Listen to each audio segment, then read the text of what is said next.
So this is the way my hair looks after I take off the ponytail and the one that I sleep, so no curl, right? And we're gonna show you how to use the steam gun to make it pretty again.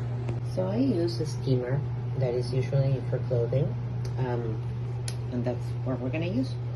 It's a little handheld, and we're gonna use it on our hair. So it's steaming. Now you're gonna be super careful to put it on your hair, but not on your face or your scalp, or yeah, anywhere near your neck. You have to be very, very careful. So I've done this a million times already. I know how to do it.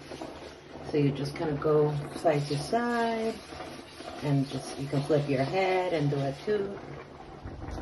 So, and this is how it looks like after I steam it for about a minute or so. You can scrunch it a little bit, but overall it revives the curl, so give it a try.